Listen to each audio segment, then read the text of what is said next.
I'm Corporal Kevlon Kirkpatrick. I'd like to go over one of the free services we provide at the Orlando Police Department, a residential security survey.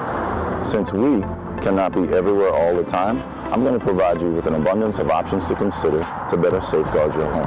One of the first challenges we see are address numbers. Address numbers should be visible from the street. Bushes and/or shrubs should be no higher than 2 feet. This fence, although provides lots of natural visibility, it would be better aided by shrubs being lower than the fence, again, 2 feet in height. All fences and/or gates should be locked. Detached buildings and/or garages should be locked and secured. One of the most common ways burglaries are committed are through the front door. Front door damage and/or kick-in is one of the common ways that these residential burglaries are committed. One of the options to consider is replacing these screws in the strike plate with 2 to 3 inch screws. The other thing is making sure your bolt or your throw is at least 1 inch in length. As you see, this front door has a very large glass portion. One option to consider in reference to securing this and making this more challenging for bad guys to get in is shatterproof material over this glass portion. So, we provided you with some helpful hints. If you'd like a more comprehensive residential security survey, please feel free to contact 407-246-2369. Also, consider starting and maintaining an active neighborhood watch group.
Good morning and welcome to the November 12th, 2018 workshop of the Orlando City Council.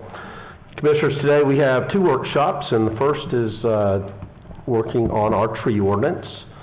We have taken a lot of steps to ensure that we have a sustainable city, and having a great tree canopy and increasing it is one of the important factors towards that. So Lisa Early, our Director of Family Parks and Rec, is going to bring us up to date on our current policy and make some recommendations for changes to the policy. Lisa. Thank you, Mayor Dyer. So Ken Pelham, our landscape architect at my right, is going to tag team this with me. So sometimes I'm going to talk, sometimes he's going to pop in and talk. So I'm going to fly through this because we have a second presentation and I want to make sure my colleagues have sufficient time. So, trees make Orlando beautiful. And you may not know it, but there are about 100,000 trees on city property and about 500,000 trees in the city of Orlando overall. That includes trees on public and private property. And the city has an estimated tree canopy of 32%, i.e. about 32% of city land is covered in trees. And as part of our Greenworks Orlando sustainability goals, we plan to achieve a tree canopy coverage of 40% by 2040. That is a national goal. Of course, not in the Sonora Desert in some parts of the country, but definitely on the East Coast, that is a national goal. We've achieved Tree City USA status from the Arbor Day Foundation since 1976, 42 consecutive years. And we've received the Tree City USA Growth Award, recognizing higher levels of tree care every year since they started giving this out. That's 28 years. We're doing a lot of good things. We need to be proud, and I'm going to talk about those things, and then I'm going to talk about things we can do to tweak what we do so that we get to that 40% by 2040.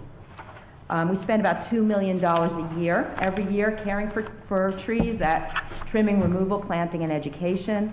We have a comprehensive database of city-owned trees. So what you see in that map is every tree on city property in the Richmond Heights neighborhood, and we have this for the whole city.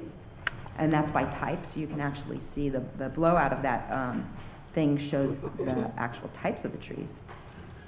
We provide trees to citizens through many different programs: One Person, One Tree, the Street Tree Program, Neighborhood Tree Program, Dedicated Tree Program.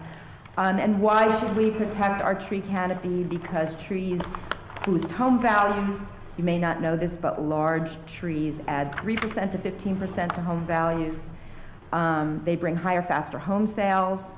Consumers spend more in forested business districts. You may not know that, but research shows this.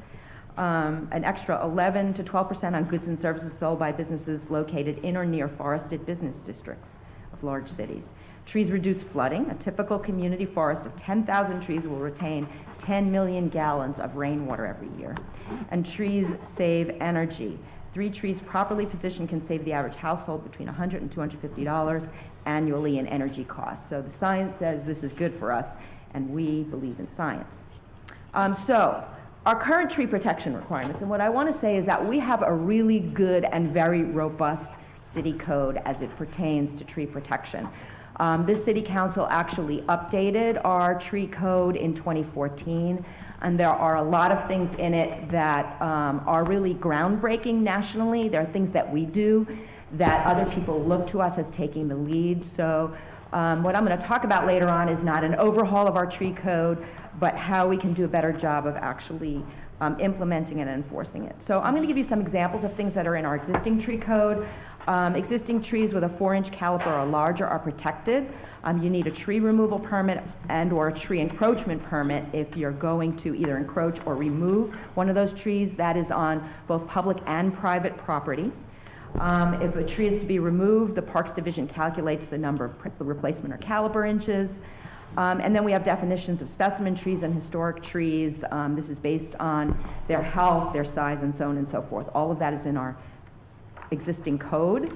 Our city code rewards tree preservation, and it requires tree protection during development. And you can see these are some sort of excerpts. This graphic is an excerpt from our city code that talks about how you protect the roots, the distance you have to be when you're doing development around a tree to protect it so you don't harm the roots or harm the tree. We have actually points in our code if you want to relocate your tree. Literally move it somewhere else. You get points for that, so we do encourage you to just pick up the tree and move it if your development is going to affect a tree. The tree code rewards tree species diversity. We don't want to get into a situation where our entire urban forest is made up of just a few species of trees, because if there's a Dutch elm disease or some such thing, a lot of our trees are going to die, so we reward tree species diversity. We require 12-foot height, 2-inch caliper trees for new projects or payment into the Street Tree Trust Fund when you can't install one in the area of your new project. And then we have different spacing rules about how you space those. And we actually, our city code is the first to address wind resistance in trees as a result of our experience through hurricanes. which is really fascinating. We protect the existing infrastructure while promoting tree canopy. So what you see here are rules about what types of trees you can plant in or near power lines, in or near sidewalks, so you don't have roots digging up sidewalks later on, or trees getting so tall that they start to interfere with power lines and cause problems when there's wind and preventing power lines from being taken down and that sort of thing. So our code is very specific about that. There are very specific rules for developers about what they have to do in order to protect our infrastructure. We also require trees on all residential lots. So depending on the size of your residential lot, you have to put 1, 2, or 3 trees onto that lot when you're building. Okay, so let's pivot over to now what are the issues, because like I said, we have a really good code. We are going to recommend some tweaks to the code, but there's things that are greater that we're going to talk about today.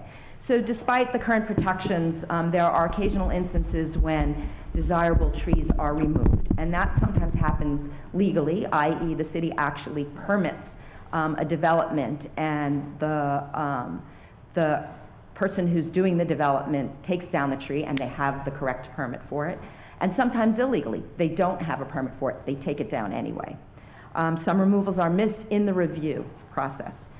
Other removals have occurred due to lack of information and education, either on the part of applicants or city staff. And other removals have occurred illegally because penalties were insufficient to discourage them. So now I'm going to talk about, I'm going to give you a feel for what that looks like and what are our recommendations. And basically you can have a really robust and excellent city code, but you also need a really strong process for implementing that code in day-to-day reality. So here are the recommendations. I'm going to give you a few examples of some of our processes. So right now, if you apply for a tree removal permit, you apply, we go through the process of deciding whether you can remove it, and we may deny it. And right now, city code says that if you want to appeal that denial, you have to go to city council. And in all the time I've been here, I remember one case where we actually had somebody come to council. It was actually in your district commission, remember, in Coy Town, to appeal a denial of removing a tree. And what we're going to suggest is that that be delegated from city council, that that doesn't rise to the level that it has to come to city council for appeal. What you see here on this chart is that we're recommending that the FPR director be the person who can hear the appeal and decide on the appeal. That's not decided yet. It may be the FPR director in collaboration with the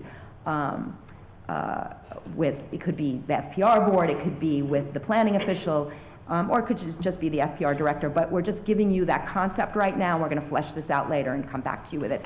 This would require a change in city code in order to make this tweak, so this will come back to you in sometime over the coming year. The demolition permit process, right? So people apply for demolition permits. This is the process they go through as you move to the right. The permitting division receives that, they screen it, they assign it to reviewers. The reviewers decide what they're going to do, and then you see the box on the right, the big long box on the right, reviews, and you see who's on that review panel. You have historic preservation, the building official, engineering, zoning, but you don't see the parks official on there, right? Mm-hmm. So the demolition process, permit process goes through, and there's nobody from parks taking a look at that and saying, this is affecting trees, and we have to apply city code to properly handle this. Mm-hmm. And so what we are proposing is to add a submittal checklist at the beginning, so when the applicant uploads their plans, we add to the submittal checklist that they have to, well, first they're going to be definitions of tree encroachments and site plan requirements, so that they know what the rules are right up front when they're submitting their permit request. And then they have to show all existing trees on the property that are 4 inches or greater, and note which ones are going to be preserved or demolished. So we have that information right up front when they're submitting for their permit. And then, as you see to the right, we're adding the parks official to the review team. And yes. We feel like this is an important step. It's one that's been sort of overlooked. When a person gets a demolition permit, they take down their house, parking lot, whatever they plan on doing. Technically, that should already require the tree removal permit if there's trees in there, but this has not always been observed. So we think that with training and upfront information, we can catch a lot of these so they don't go past that stage. And if there are trees to be preserved and protected during that demolition, we'll have a chance to apply those recommendations to it also. Okay. So this is similar. This is the mass grading process. People apply for permits. They upload their project docs to the online system. The staff check sufficiency. And then it goes through the engineering standards manual, routed to the planning official, public works official, and building official. Then their staff reviews, and then permits are either issued or sent back to the applicant for more information. And again, we're recommending adding the parks official to that review process, especially in mass grading, because very often there are a lot of trees involved, so that we can now apply early on, before the permit is issued, we can apply the existing city code to any decisions or requirements of the applicant before the permit is issued, okay? The next one, this is the MPB process. Again, you have the upload of project docs going on. Staff checks it, the MPB project review happens, and their staff review, and it goes through the normal MPB process here. And you know what we find is that in the MPB project review process, it's a very long process, it's very detailed, there are a lot of people around the table, and it doesn't necessarily give us a lot of time to look at the details as it pertains specifically to the impact of the plan on trees. And so what we're suggesting is right up front, we give the applicant a tree protection flyer that the applicant would initial, so it's very clear that they know what the rules are, what city code says as far as the protection of trees. And then we're requesting, we're going to be looking at a tweak to city code requiring consistent tree surveys for master plan, CUP, plan development, because what we find is that depending on what you're submitting, the process has different requirements. I'm going to ask Ken to kind of talk about that a little bit. Yes, as you can see right here, when we started looking at this earlier in the year, we did a process map for all these phases. We have many different boards. There's ARB, there's Board of Zoning Adjustment, MPB. So we haven't mapped all those out in here, but they're all going to be similar to this. But this is the MPB, and there's different cases that come to MPB. They don't all have the same requirements. They're listed for requirements in Chapter 65, but they're not all uniform or consistent as to what they ask for in tree review. So we want to tighten those up as much as we can to be more or less on the same page. So this would be not an overhaul of any of those things, but just tweaks here and there in the code. So that would be a code change. Can you yes. give an example of where there's an inconsistency? Oh, say for example, the plan development code calls for 18-inch trees, you know, as to be shown on the site plans during the initial PD phase. Other things, as you get to final site plan, they call for 4-inch trees. So we need to identify, you know, what's going to be appropriate at that stage. If it's a larger than 4-inch for preliminary planning, maybe we can go that route. But if we need to bring that down to smaller, you know, and do it as grouping by aerial photographs and things like that, we just want to make sure that we catch them all early on and everybody's aware that this might be a case where there's trees to look at on a property. Okay, thank you. So then you see, and we've actually started this right after MPB review, and I had said that it's a long process. There's a lot of people around the table, and there's not enough time to really do a review of the impact of the plan on trees.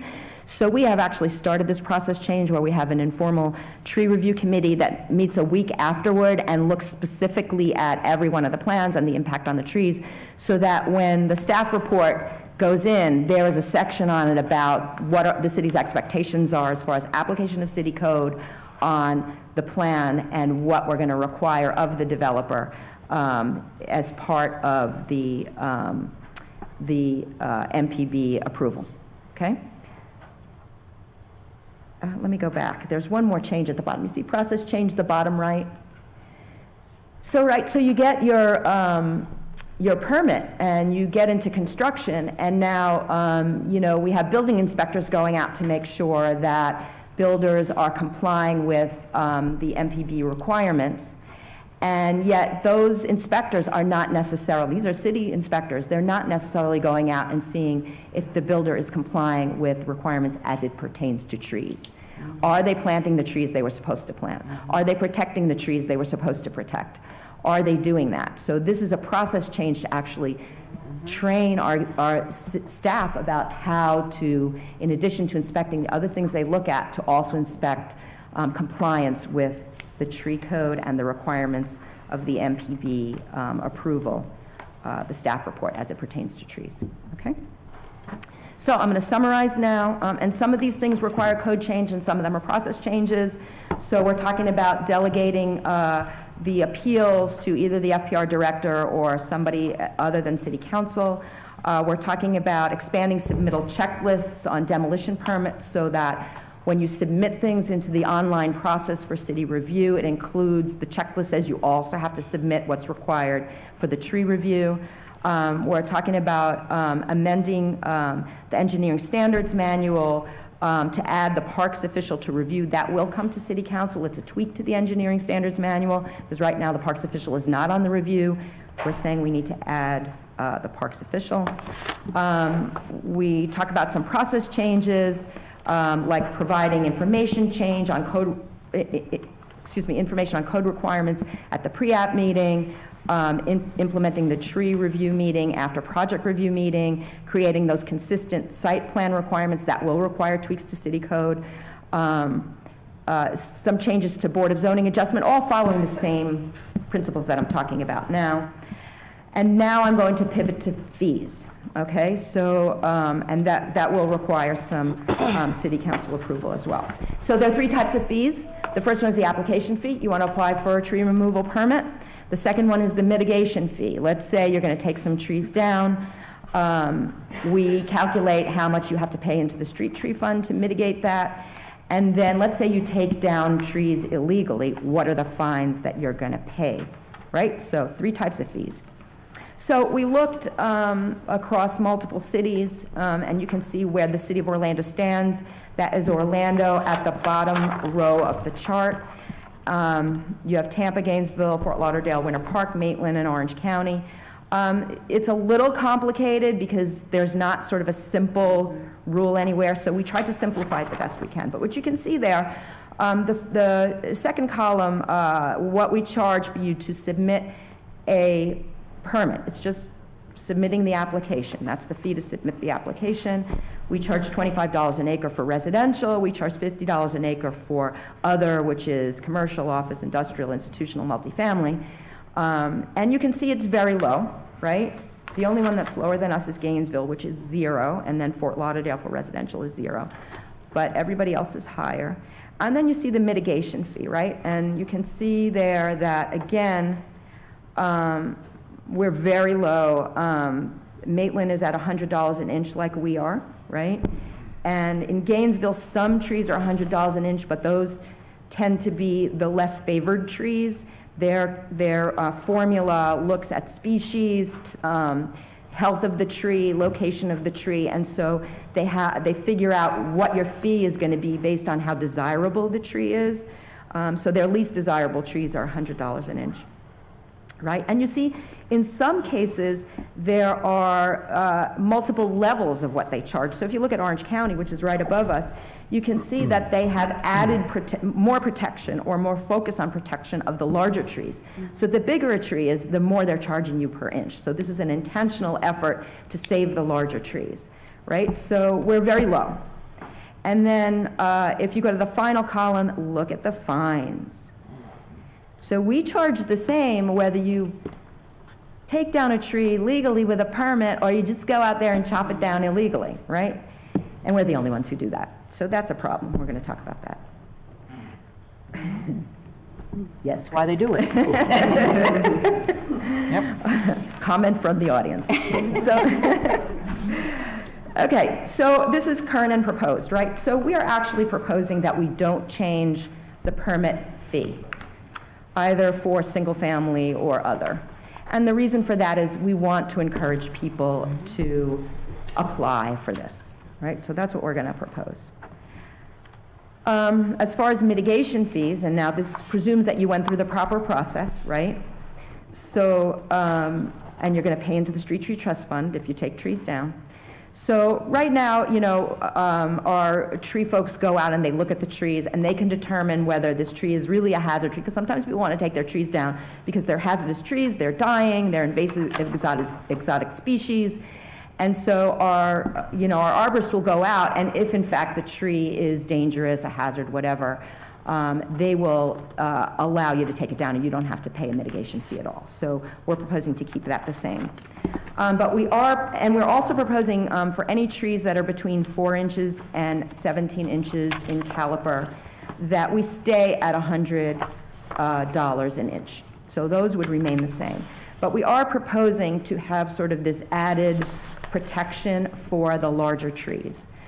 Those that are what we call medium size, 18 inch to 29 inch, we're going to propose to go up to $2 an inch, and those that are 30 inches or more, and those are specimen trees, we're proposing, excuse me, did I say $2? $200, yes, 200. Yes, let the record reflect. We're proposing to go up to 300 an inch. And this is not anything you need to vote on now. This is something we're going to be working on over the coming months and bring back to council. And then fines for removing trees without a permit, and this one definitely has to be changed. So we're suggesting that they be double what the cost would be if you properly got a permit, which is basically what other municipalities do. They double it, right? So now it's $200 an inch for a smaller tree, $400 an inch for a medium-sized tree, and then $600 an inch for a specimen tree. That would be the proposed fine for removing it without a permit. Okay, so now you see the chart with the new proposed added at the bottom row. This is basically what we just went over now. So you can see how we compare with our proposed mitigation fees and fines for unpermitted tree removal, how we would compare to other municipalities in Florida. Okay. So I'm going to flip from that. We can go back to this if you want in the conversation. Because I do want to add one thing. This is just a summary of what we just talked about. And then we also suggest reviewing fees every 2 years and update them as appropriate through City Council. Okay? So what I want to talk about is that there are going to be instances where we have to mitigate fees. We need to kind of balance different city policies, public policies. So for instance, there may be public benefit uses. There may be trees taken down for reasons that are supporting other city priorities. So for instance, we have a priority to expand access to affordable housing. Should we be charging these very high fees when it's an affordable housing project? How can we mitigate the fee in that instance? Or what if the bill comes to somebody and it's just way too high and they really can't handle it?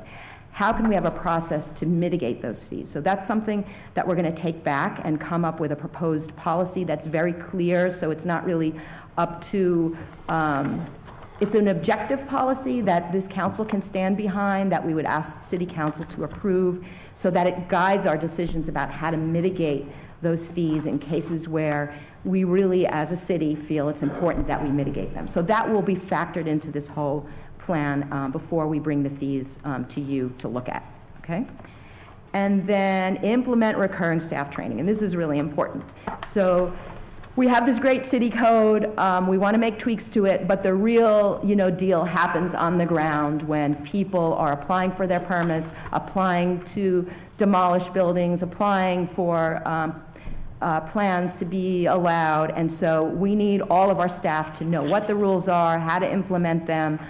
So we're talking about actually doing ongoing staff training for permitting staff, building inspection staff, planning staff, code enforcement staff, to make sure that everybody is fully up to speed on this. And so this is just a summary of the items that we talked about earlier about bringing back to City Council down the road for approval, and bingo. That's it. Questions? Very good presentation, Lisa. Everybody's in the queue here. I have two quick questions for you. I assume that the fine would be against the landowner. Do any of the other cities fine contractors that remove the trees? Do you know the answer? I believe it's typically the property owner is liable in most instances. I believe that's the way we find it in the past. John, is that? Yes. There's some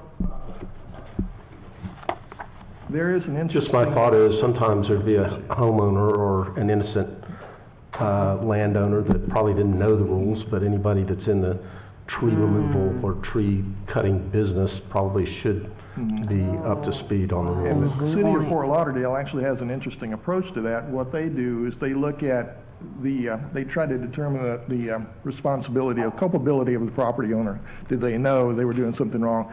Who was truly the guilty parties? Is it a contractor? So they'll figure that into their, when they levy a fine. So. Well, if other council members feel that's something we ought to look at, Agree. let us know. Absolutely. The other thing I was going to add was that some cities require special licensing or permitting of the contractors. And so they can actually ban them from doing work in their cities if they don't do it If they properly. violated the rules. Okay. I think I'd like us to look at something to bring back to council to consider along those lines. Okay, got Commissioner Sheen, Commissioner Hill, and Commissioner Stewart. Thank you, Mayor. And I had a couple questions on the appeal denial. I agree with not bringing it directly to City Council because sometimes if somebody's in a bad mood, we start fighting and it's stupid. So, you know, there needs to be a process for that. But my concern about that too is I trust you, Lisa, in terms of a director to be levying trees, but what if down the line we get an FPR director who's not as enamored with trees as you are? You know, then we lose complete control in order to save trees. So how about if we say the FPR director after consulting with the district commissioner? Can we do that? That way, you know, we've got that check and balance too, because I think we should, you know, we're the ones that have the political pressure on us. I can remember, you know, Constitution Green. What if you had not been in concert with me to agree to save those trees? So that's my concern. I want to make sure that, yeah, we take the political nonsense out of it, but then again, we don't lose the ability to make good decisions that impact our district. Okay, thank you. Okay. We'll take that. And I had another one. I think that, and this, I'm going to give Chris McCullion a little heartburn here. I think that the fine should go into some form of a tree fund, not just go into the general revenue, because that's a problem. The fines just go into general revenue, and then it's not used directly for. It does go into the street tree Oh, it fund. does? Oh, So, good. well, the mitigation fees do. So if you are taking out trees, the money that you pay goes into the street tree fund. But if you've taken it out illegally, it's handled through code enforcement, and those funds don't come into the Okay. street tree fund. So I would like that might be a tweak that we can Yeah, look so at. I think that all that should, Yeah. and something that really, you know, moves me is that I've got a lot of elderly residents who can't maintain their specimen trees, and you know which one I'm talking. We have this gorgeous, probably 700-year-old tree, and you all have been great about assisting her with maintaining that tree. And there was another resident, there was no way she would have ever been able to remove that tree, and you all did that out of the goodness of your heart. But I think we should have some form of low-income or elderly tree removal assistance or trimming for people who are on a fixed income who simply can't afford. And like I say, these are some really gorgeous specimen trees in my district that are, you know, if you all didn't help Ruby, that tree would have been, you know, there's no way that tree would have been taken care of properly. There was another elderly resident, like I say, that lived on my street. We lost that one. Andy didn't have to go in and take that tree out for her. It would have been a code enforcement nightmare. You all did it because it was the right thing to do, but I would like to codify that. Okay, all right, Okay, thank you. we'll take a look at that as well. Thank you, Commissioner. Thank you. And that's all I had, Commissioner Mayor. Thank you. Thank you, Mayor. Great presentation, Lisa. I just have a few concerns and then a question, especially when it comes to the possible mitigation with the affordable housing piece, which I think is great for us to somewhat rectify that and tweak it because of the cost for removal of sorts. But I'm also more concerned about the mass removal without permitting. I've been asking the question here for a couple months. What are we going to do about Paramore Oaks? Of course, I went by there one Monday, and over that weekend, every tree in Paramore was removed. Great majestic oaks. I guess I want to know who permitted the removal without speaking with the city rep or any our council, and what are we going to do to rectify that? Yeah. So that's a good example of why the process needs to be improved, because The rules are clear, city code is clear, but is one thing to have a great city code, it's another thing to have a really tight process with everybody trained, and things in the process that are specific to and intentional about looking at the impact on trees and making sure whatever permits are allowed, that those take tree protection into account. So that's one of the motivating forces behind making these changes. I will have you know that in that case, they did do a review of it and actually fined the developer for having violated the code.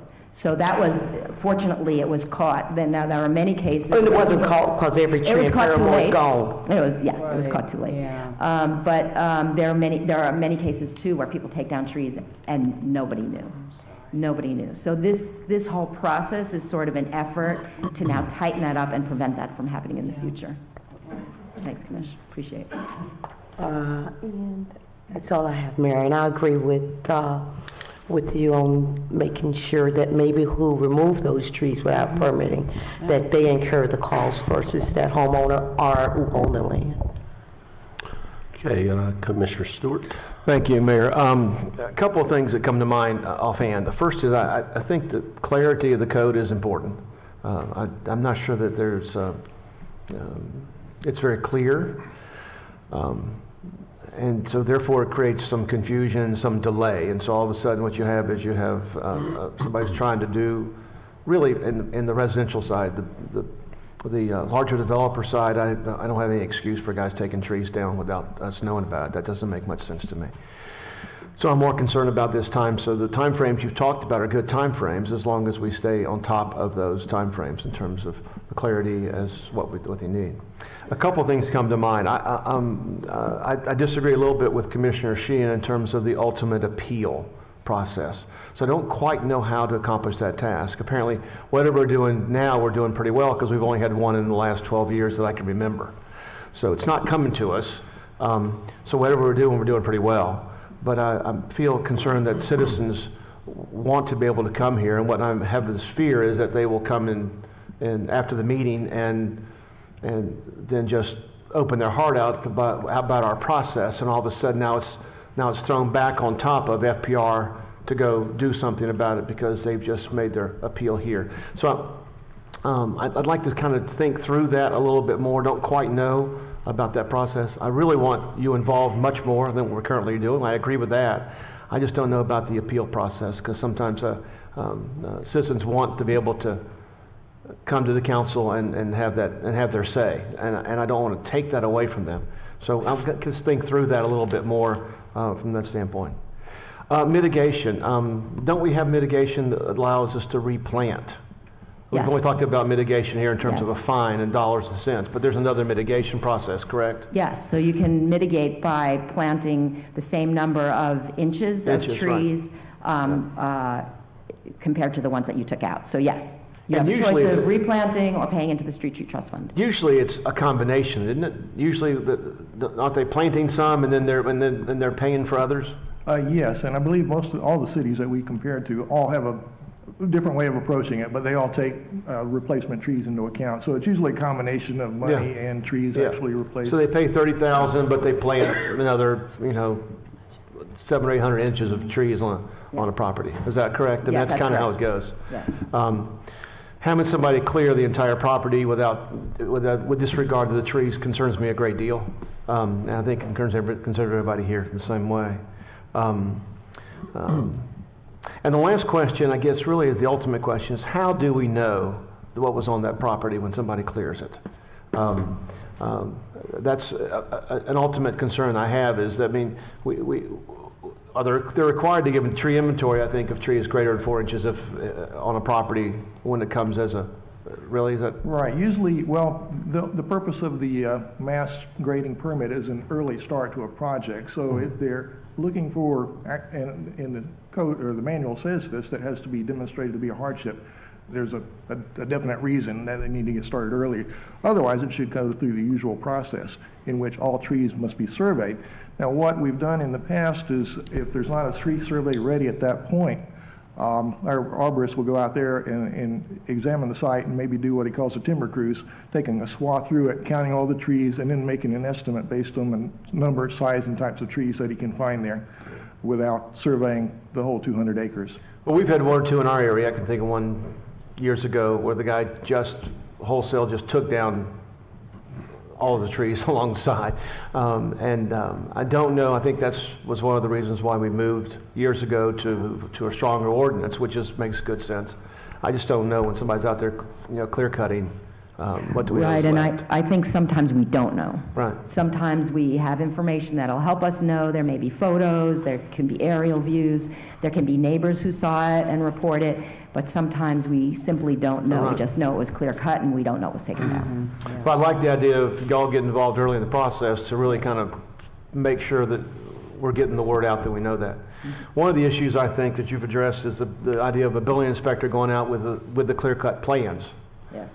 That's one of the concerns that we've had for a long time. I've had for a long time, because oftentimes what happens, even I shouldn't say now because we're making a change, but formerly we would go out with a building inspector and we'd be able to put I think in one particular case, you put a window into a wall, which was allowed by the building code, but it wasn't on the original plans. And he never had access to the original plans to see what are you building based upon the plan. This is that same kind of idea, right, that when that guy walks out, yes, he's got the plans and he can say, this is what you said you're doing, now stop the project. Yes, there you go. Yeah, perfect. That's exactly what I think we need to do. So hold them accountable to what they're going to do. Yes, thank you. All right, thank you very much. Thanks, Commissioner. Commissioner Gray. Thank you, Mayor. Elisa and team, thank you for your efforts on this one. Just some general thoughts as I'm getting more familiar with the draft of this policy. In 3 areas, no particular sense of priority, but one is knowledge, both on our part as well as developers and landowners. Sometimes they have building professionals that do a lot for them, so I think it's important. I like this notion of this disclosure at time of application, but I think it's important we can hold people accountable for actually having knowledge of what they're doing, right? The second is the enforcement part of it. I'd like to see it be consistent and uniform, and I think by having 1 or 2 people involved doesn't lead to that.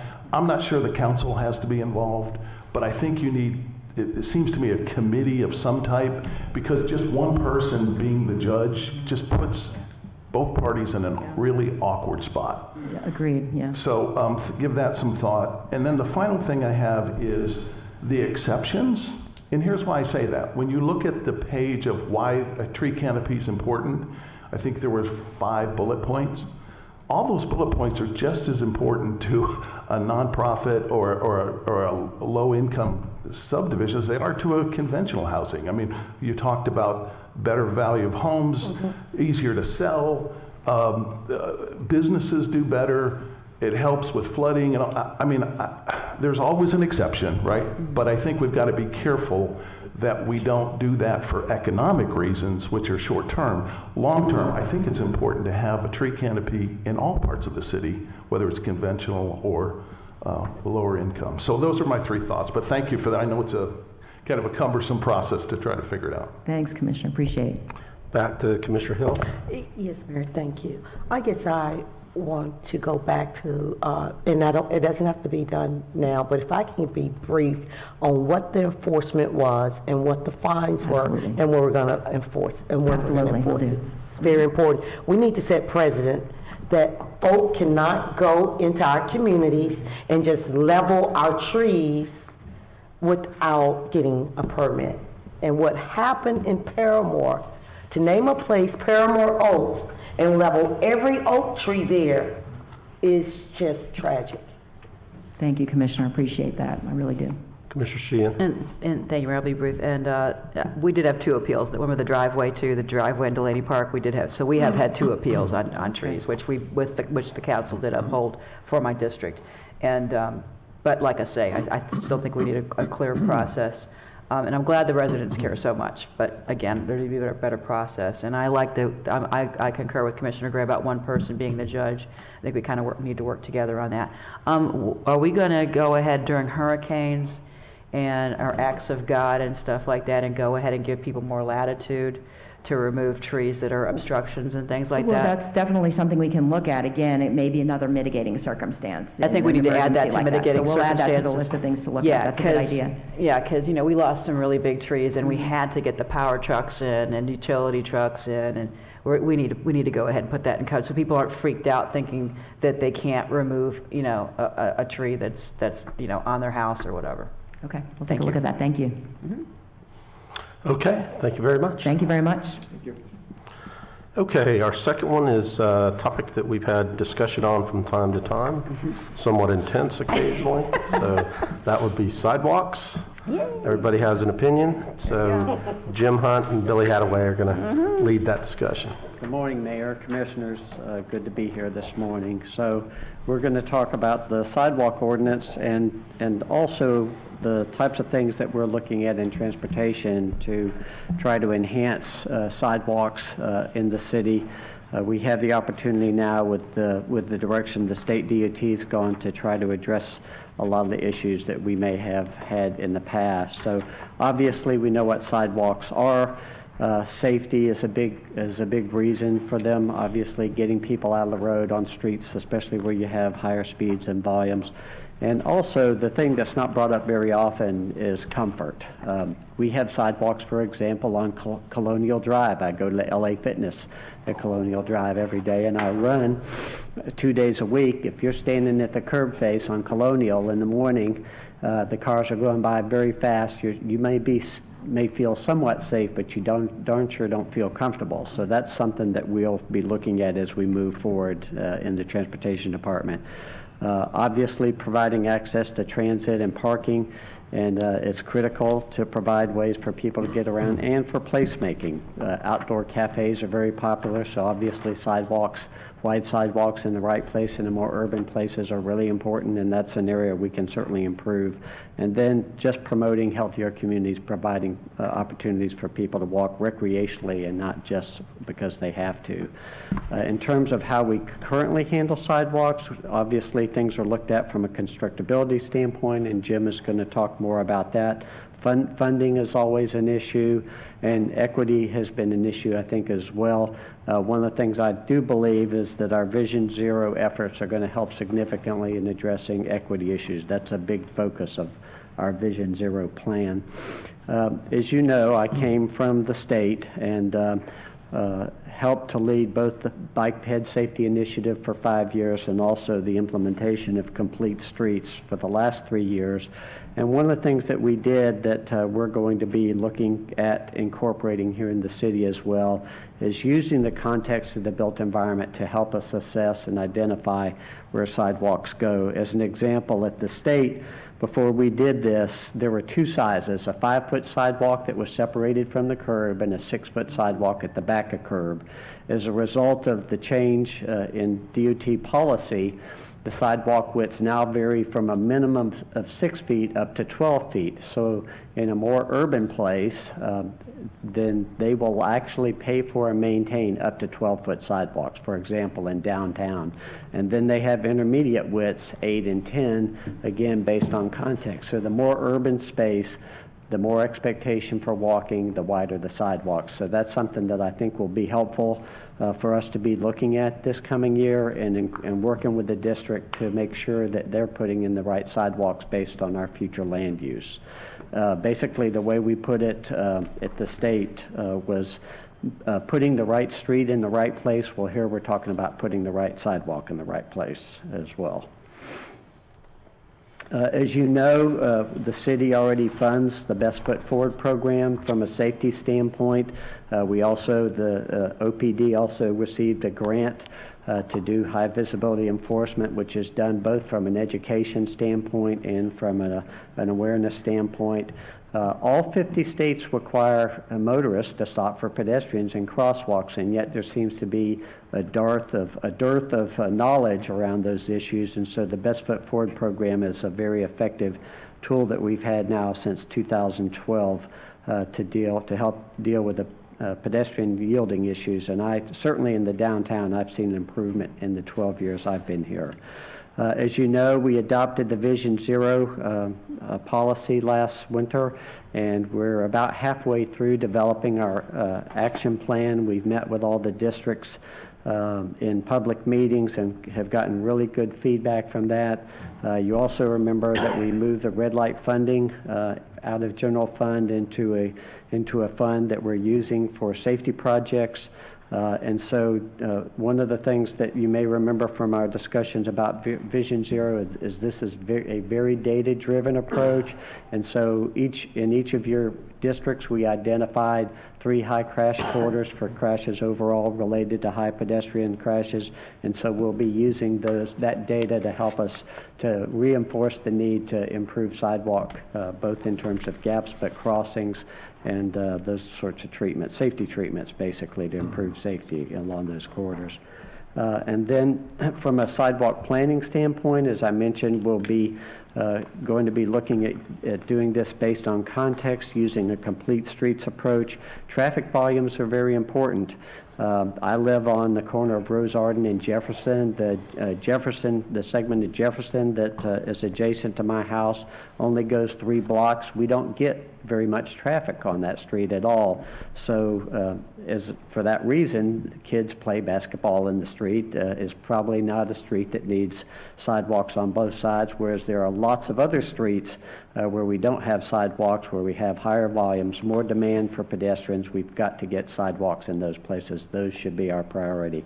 And then, of course, around schools or high pedestrian generators along heavy transit corridors, we should be focusing on closing the gaps. And then in terms of, so we'll be looking at both the existing conditions along with concerns that continue to come in from the public.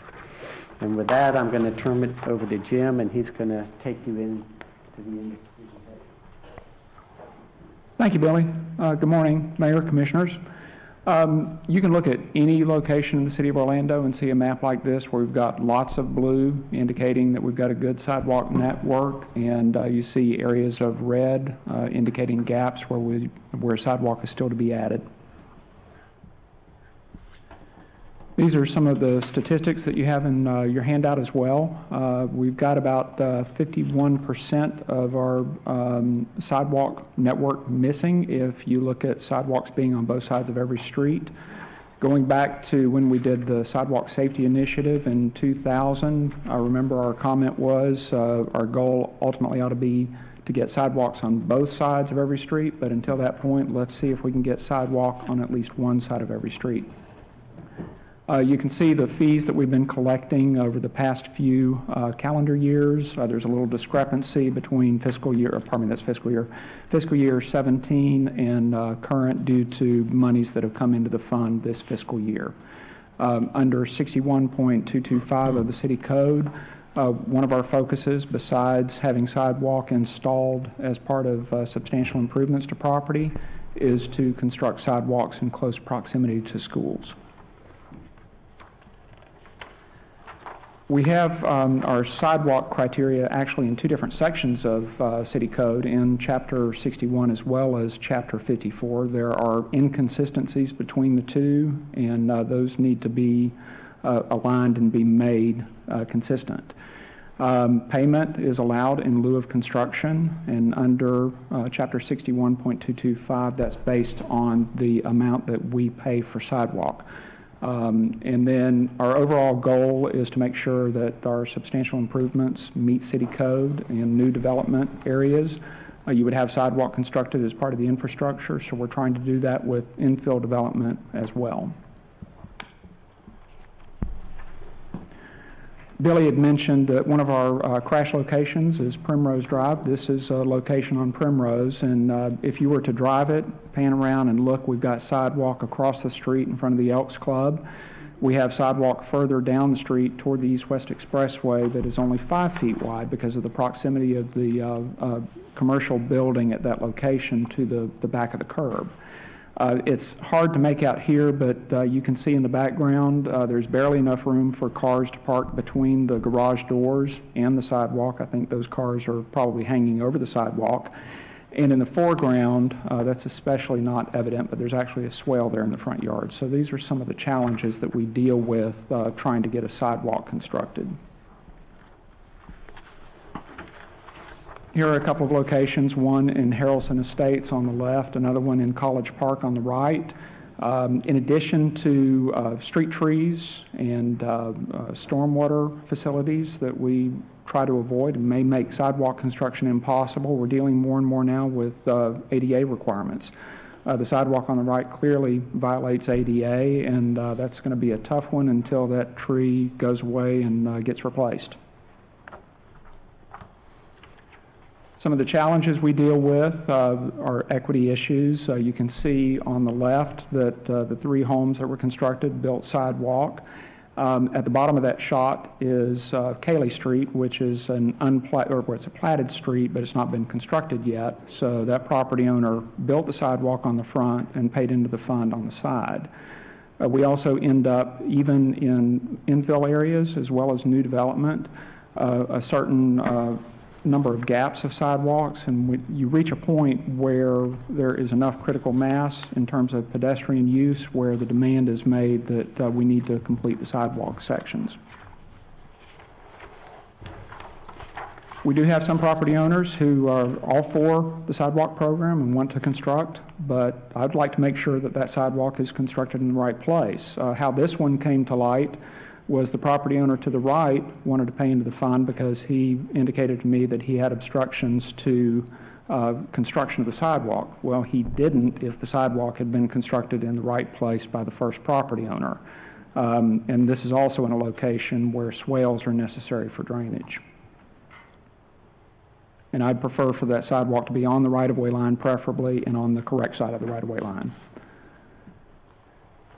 This is a location I observed just last week in Bel Air. I got a request from a property owner to look at adding sidewalks in the Bel Air neighborhood. And on Pepperidge, I noted this one where the property owner built sidewalk, but unfortunately right off the bat, it violates ADA standards. So at some point when we go in to complete this sidewalk network in this neighborhood, we've got sections of sidewalk that are only going to have to be torn out to be replaced because they do not meet ADA standards.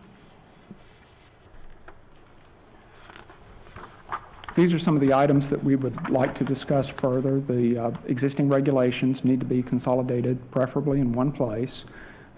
Clearly, from the appeal back in May, we know that there needs to be an additional stop at least before we get to City Council.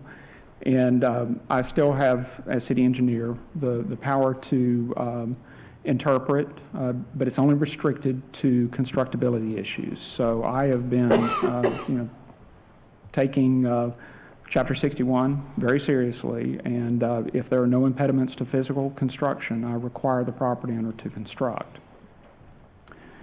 We only allow payment in lieu of construction for physical impediments. There have been maybe 2 instances where people wanted a third choice, and I've told people there is no third choice. You either build it or you pay into the fund. We did have a hardship case that came in last week. A fire had gutted a house, and in that case, code already gives property owner an ability to sidestep the process when events like that happen. And we'd also like to see about adding additional criteria for payment in lieu of construction. I think it's hard to avoid looking avoiding looking at context. I'm the first, or the city engineer is the first part of the appeals process, and one of the recommendations we've thought about making is that after my decision's been made, or the city engineer's decision's been made, it should go to the transportation director, who has more of an ability to look into context than the city engineer does. And with that, we'll open the floor for any questions you all have. Commissioner Sheehan. Thank you, Mayor. And Jim and Billy, you know how near and dear this is to my heart. You know, when I came here in 2000, we had a very, very difficult time making sure we had we beefed up the sidewalk plan. And I got death threats and the whole shebang because people are very passionate about not having sidewalks. They think landscaping is more important than people, unfortunately. But Billy, I was really glad to see that you put in there, if you want to have complete streets, if you want to have access to to mass transit, if you want to be a healthy community, you have to have sidewalks. And I'm delighted that that when we put the new school in Paramore, we made sure there were sidewalks there, even though the school board did not help us with funding. And when I got in trouble that first year when I got elected, that was because we were trying to put sidewalks within a mile of every single elementary school. So people will be angry and freaking out about stuff, even if it's for public safety, and even if you explain it to them. That's why I think we have to have a clear and concise policy when it comes to sidewalks. It shouldn't become emotional. It shouldn't be nasty. It should be something we do because it's the right thing to do, and we shouldn't have to continue to fight over sidewalks. And I think that it's not enough to have it on one side of the road. We have to have them on both sides of the street. As someone who walks, y'all see me walking 4 to 7 miles every single day, and I take my life in my hands having to cross where sidewalk sections suddenly stop. I think that if we're going to have infill development, the one thing developers should have to do is provide the public benefit of a sidewalk. The reason we're in the situation that we're in is because in the 60s and 70s, when we allowed a lot of the infill development, we did not make developers put sidewalks in. So we can't keep negotiating away our public safety. We are still on the top list of pedestrian fatalities in the nation. It's something we should be ashamed of, and we should be finding ways to encourage more sidewalk construction. Not every time someone says, "Wah, I don't want to have a sidewalk," for whatever silly reason, we shouldn't be saying, "Okay," when just throwing our hands up when it's a public safety and a hazardous issue. So I want to thank you all for working on this, and clearly this is something I'm passionate about. When I was in the 2nd grade, one of the first things I read as a young child in the newspaper was when my little friend got hit by a car walking to school. I will never forget that as long as I live. So yes, do I feel it's a moral issue? Absolutely. Do I feel it's a safety issue? Absolutely. Do I feel I should cower under fear of my job if someone doesn't want to put a sidewalk in? Then I shouldn't be here warming a seat. So I thank you all for your commitment to doing the right thing, and I want to see a sidewalk on every street, on every side of every street. Thank you. Thank you, Commissioner. Commissioner Stewart. Thank you, Mayor. I think we're all passionate about sidewalks. The challenge that we have, I think, is the fairness ability. A good example is that somebody who pays on a block, the 2 of them pay and the other 3 don't, and we put the sidewalk in. There's a feeling from those who did not pay that the city's paying, but I had to pay for the sidewalk. What's the problem?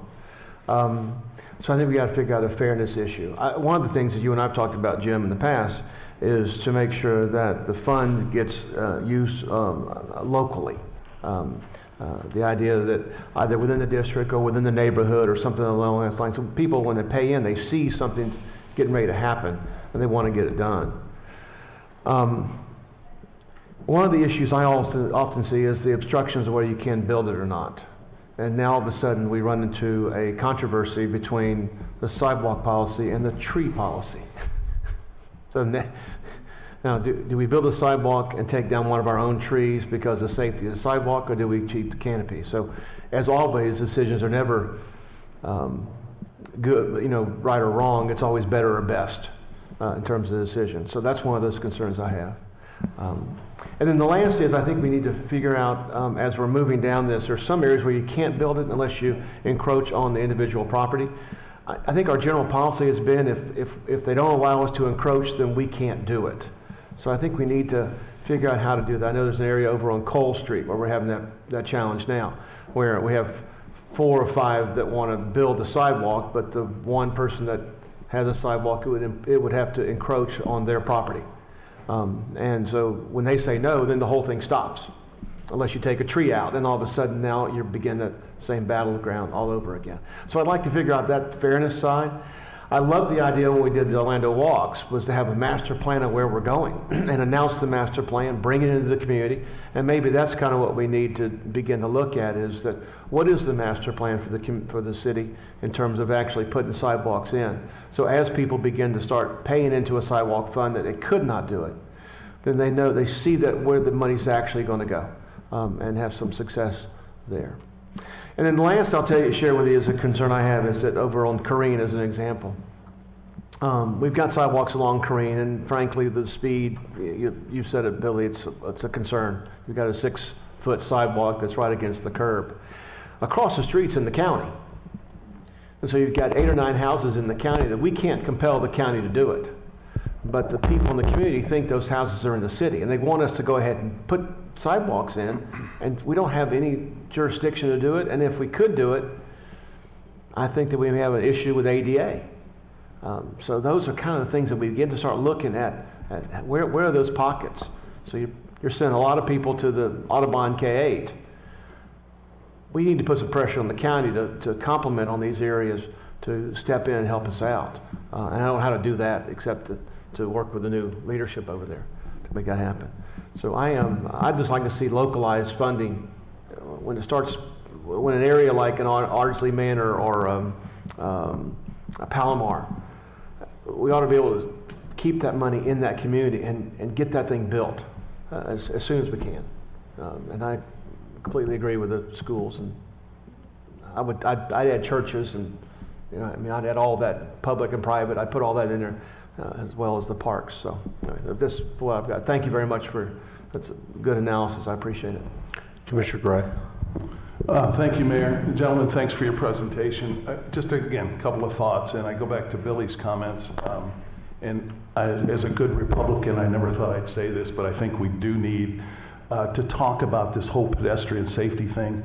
To me, it's so ironic. We continue to allow folks to text and drive, and we wonder why people don't pay attention to the road. I've looked up, this is National Safety Council numbers, not mine. 1,000,006 accidents per year caused by texting. Your likelihood of a crash with texting goes up 23 times. And finally, 1 in 4 car crashes are caused by cell phone use. My point is, we spend a lot of time worrying how to fix crosswalks and lighting and spend a lot of time and energy. And look, I would like to encourage Mayor or this council to as we get ready to lobby, for lack of a better term, the new state legislature, we asked them to look at that once. And I know they talk about it every year, but to me it's ironic where pedestrian problems happen a lot because people aren't paying attention. And I wish we wouldn't have to do that, but it's clear to me now, folks don't have enough self-discipline to not text and drive. So that's a challenge that I continue to see going forward to solve this.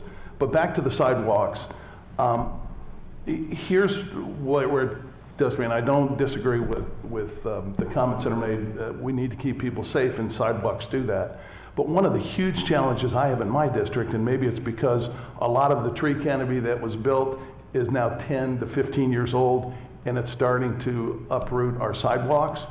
But it seems to me we're way behind on repairing sidewalks. Do you have any sense, Jim, how far we're behind? Because my sense tells me we're at least 6 months behind as a resident calls and says, hey, look, the trees have uprooted the sidewalk. Please come and grind them down and repair them. Do you know? Sorry, Lisa, I'm going to do it to you. How far behind do you think we are? I would love to say we're 6 months behind. Yeah. Yeah. So, loaded question. I know we are. So I'm not saying it's right or it's wrong, but I'm just saying when we look at this whole thing, the reality is, again, if we put in more sidewalks and we want to encourage the tree canopy, just common sense says we're going to have to delegate a whole lot more resources to repairing sidewalks because we're going to have that problem is going to continue to grow. Well, and remember, one of the things that Lisa and Ken alluded to was the right tree for the right place. Now, we have a lot of locations on the east side of town, and I get it. Yeah. The human scale of some of the neighborhoods there, it's nicer that the streets are narrower. Look at Baldwin Park, look at Lake Nona and the way things have been done there. And it's a recipe for Lisa to be spending a lot of time grinding sidewalks. And that Baldwin Park was the first place she started, right, grinding sidewalks. And we've got a lot of canopy oak trees that are in parkways that are entirely too narrow. So that's going to be a challenge. But again, I think some of that is just, for lack of a better term, just ignorance on the part of homeowners who say, oh, I need to put a tree in. This looks like a nice tree. I go to Home Depot if they don't get one from us, and they plant it, and they think they've done well. But to your point, 5 or 10 years down the road, it's not the right tree for that location.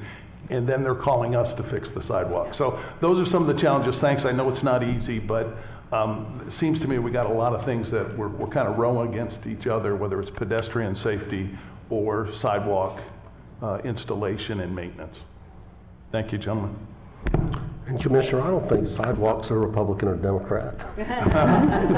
Regulation is what I was going for. Okay.